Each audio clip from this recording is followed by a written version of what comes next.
Perkembangan projek Amal Rakyat Asam Pedas YB Rozia. Okey, Alhamdulillah. Ini satu projek yang saya tak pernah terfikirlah selaku wakil rakyat saya buat projek ini. Selalunya saya buat masak-masak ni untuk suka-suka je menjamu rakyat kan, ataupun menjamu tetamu dan sebagainya. Alhamdulillah, sebenarnya saya bakal keluarkan satu statement secara orang kata dokumen yang lebih penuh fakta lah.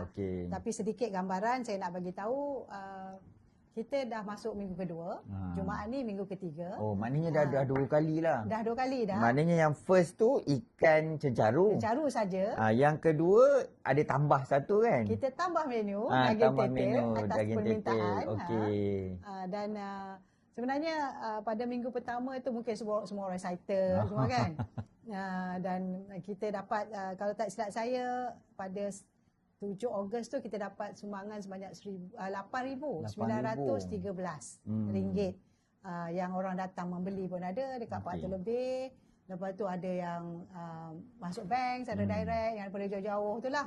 Lepas tu minggu kedua kita dapat penurunan sikit. Ada penurunan. Saya sebenarnya kita ada mungkin isu kita tidak wawarkan orang pun. Saya pun terfikir minggu ni kita kena buat kan, wawarkan sebab orang bukan tahu benda tu, dia ingat one off kan. Jadi untuk minggu kedua kita dapat 4,110.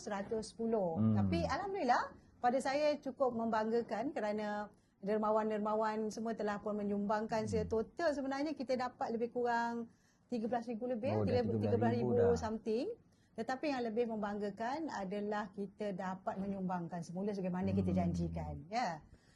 Pada minggu lepas saya telah disperse, telah pun menyalurkan daripada hasil kita 8,800 kepada 27 penerima. 27 penerima ni adalah penerima yang kita rasa paling keperluan ni paling mendesak. Paling mendesak. So Alhamdulillah, saya rasa itu about 98% lah daripada jumlah yang kita dapat. So Jumaat ni kita akan bagi apa yang kita dapat minggu lepas. So insyaAllah ada tambahan lah. So itu satu perkara, dan kita dahulukan aspek kebajikan dulu. Yang saya jangkakan kalau sepatutnya kita buat kutipan dalam 50,000 lah untuk projek Asam Pedas ni khusus untuk kebajikan.